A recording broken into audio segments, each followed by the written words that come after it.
Well, to continue my story, and hello, and thanks for anybody who's watching it.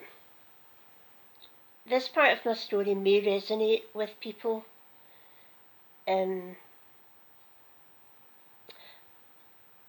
I was working at the psychiatric hospital, as I told you, but I realised that they were requiring supply teachers, so I reapplied and was accepted and went back to teaching, which is my first love, and I thoroughly enjoyed it. There was a lot to learn because things had changed. Anyway, like many teachers at night who said, "Oh, I've had a rough day, we'll have a glass of wine when we go home," or "We've had a great day, let's celebrate with a glass of wine," I was the same. But something happened to me with alcohol that doesn't happen to normal social drinkers. Now, I have to add this. There is a huge difference between someone who's an alcoholic and someone who's an extremely heavy drinker but can stop. Now, there's a lot of physiological problems connected to it, which I will go into. But I didn't know any of this. I wasn't in a family who drank. My dad liked a pint now and again. My mum barely drank. My husband didn't drink. My friends didn't drink. So I didn't know what drink could actually do to people. I had my own ideas of what an alcoholic was. But I was far from that at this point. So, like other teachers, I went home and we had a glass of wine. And as I said, we had a curry at the weekend and we had a bottle of wine. But this wine woke me up to a world of colour, to a world of confidence, to a world of I can do anything. But it began to change me. I'm a very calm individual. Although I suffer depression, I've always been very calm. I can get things done. I face challenges head on. But this was going to be different, and I didn't know it. My drinking I started to really enjoy what drink was doing to me. So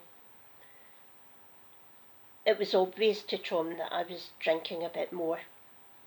And when he came in from his work and the children came in from school, I had already a glass of wine ready to be consumed.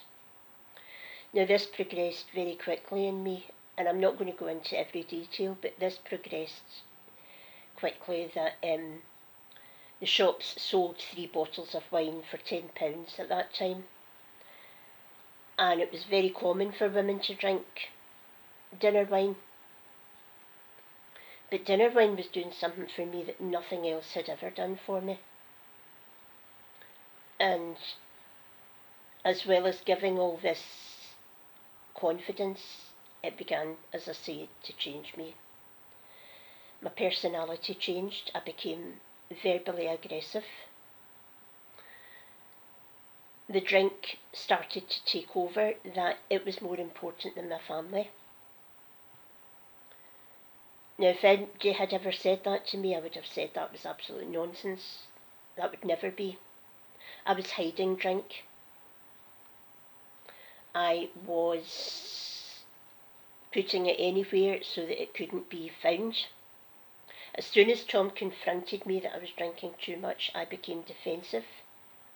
And I blamed him for not drinking and not feeling the way I was feeling. I had no idea that I was changing.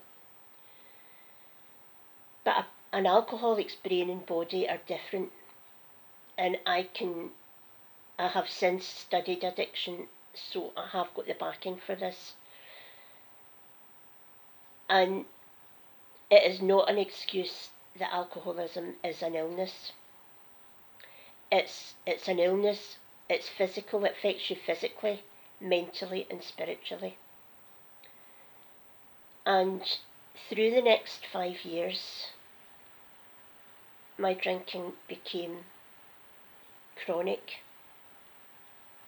I was starting to, I neglected everything. I neglected my health, my eating. I didn't want to eat, I wanted to drink. I neglected my children in the fact that I wasn't there when they come home, I was sleeping.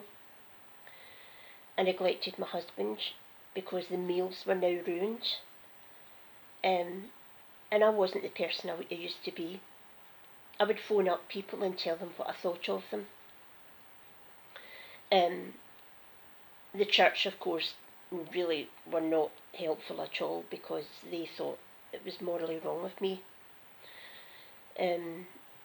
My job were extremely supportive because they knew what I was like as a without drinking. But the progression of my drinking, I could never go back now to what I was like with just that sip that made me feel better. I needed more. My tolerance level was getting up. And when I stopped, I was shaking, sweating, and the effects were horrendous. My husband spoke to my doctor, and when I went, my doctor asked me if I was drinking too much, and I burst into tears and said yes, I thought I was. I was ashamed because I was a mum, I was a woman, I was a professional person. And he advised Tom and I both to go to Alcoholics Anonymous. And I went because of Tom. I thought if I said I was going to do something about my drinking, he would get off my back. The next part of my story is to come. This is maybe my 50s, or my 40s to 50s is going to take longer